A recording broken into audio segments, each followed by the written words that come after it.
आज जो मैं बताने जा रही हूँ वो सिर्फ कहानी नहीं, मेरी जिंदगी का सच है। मेरी बेटी ने एक दिन कुछ ऐसा बनाया जिसे देखकर पहले मुझे हंसी आई, लेकिन अगले ही दिन वही चीज हमारे घर के सामने सच में दिखी। मुझे लगा ये सिर्फ एक कोइंसिडेंस है, पर जब ये बार बार होने लगा मैं डर गई। और फिर उसने एक ऐसी तस्वीर बनाई जिसे देखकर मेरे पैरों तले जमीन खिसक गई। मेरी बेटी रोज ड्राइंग बनाती थी। उस दिन उसने एक अजीब सा घर बनाया जो बिल्कुल हमारे घर जैसा था। मैंने हंसकर पूछा, ये क्या है? वो बोली, मम्मी ये हमारा घर है। लेकिन घर में एक काली खिड़की भी थी। मैंने ध्यान से देखा, हमारे घर में ऐसी कोई खिड़की नहीं थी। फिर उसने ये क्यों बनाई? अगले दिन वो खिड़की सच में दीवार पर दिखी। मैं चौंक गई। मैंने पति से पूछा। उन्होंने कहा, तुम्हारा भ्रम है। लेकिन मैं डरने लगी थी। बेटी फिर ड्राइंग बना रही थी। इस बार उसने बारिश बनाई जबकि बाहर धूप थी। कुछ देर बाद अचानक आसमान काला हो गया और तेज बारिश शुरू हो गई। मैंने बेटी से पूछा। तू कैसे जानती है? वो मुस्कुराई और बोली, मैं देखती हूँ। मेरे रोंगटे खड़े हो गए। उसने एक और चित्र बनाया। एक आदमी दरवाजे पर खड़ा था, लेकिन उसका चेहरा नहीं था। मैंने घबराकर दरवाजा बंद कर दिया। कुछ ही सेकंड बाद डोरबेल बजी। मैं डर गई। मैंने दरवाजा खोला। वहाँ कोई नहीं था, लेकिन जमीन पर गीले पैरों के निशान थे। मैंने बेटी की तरफ देखा। वो चुपचाप मुस्कुरा रही थी, जैसे उसे सब पता हो। उसने नई ड्राइंग शुरू की। इस बार उसने खुद को बनाया और पीछे कोई खड़ा था। मैंने पूछा, ये कौन है? वो बोली, ये मेरे साथ रहता है। मैं सन्न रह गई। मैंने कमरे में देखा। मुझे कुछ दिखाई नहीं दिया, लेकिन ठंडी हवा चल रही थी। उस रात मुझे किसी के चलने की आवाज़ आई, जैसे कोई घर में घूम रहा हो। मैंने उठकर देखा, बेटी अपने कमरे में सो रही थी, लेकिन ड्राइंग खुद हिल रही थी। मैंने पास जाकर देखा, चित्र में बना आदमी अब और करीब था, जैसे वो बाहर आने वाला हो। मैं डरकर पीछे हट गई। तभी बेटी ने नींद में कहा, मम्मी वो आ रहा है। मेरी सांस रुक गई। सुबह मैंने वो ड्राइंग जला दी। सोचा सब खत्म हो जाएगा, लेकिन असली डर अब शुरू हुआ। बेटी ने नई ड्राइंग बनाई। इस बार उसमें आग लगी थी और हमारा घर जल रहा था। मैंने तुरंत पानी फेंका, लेकिन असली घर में भी धुआं उठने लगा। मैं घबरा गई। मैंने बेटी को रोका। अब ड्राइंग मत बना। वो बोली, मैं नहीं बनाती, वो मुझसे बनवाता है। मैंने पूछा, कौन?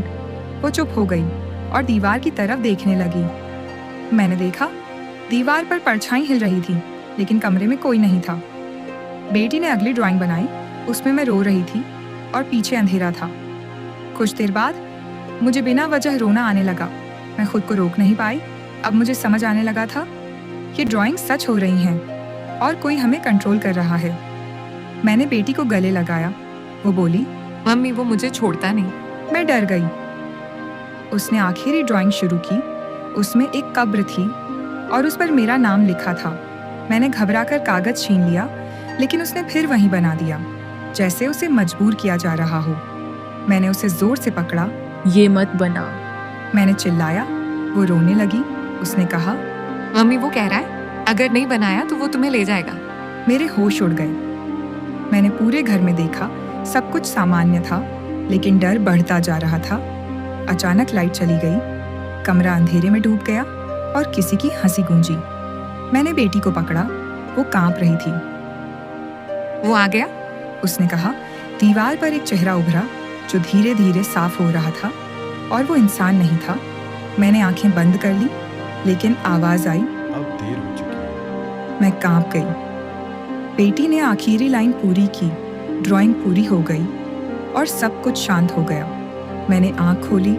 सब सामान्य था, लेकिन बेटी गायब थी। मैंने उसे हर जगह ढूंढा। वो कहीं नहीं थी। मैं टूट गई। तभी मुझे ड्राइंग दिखी।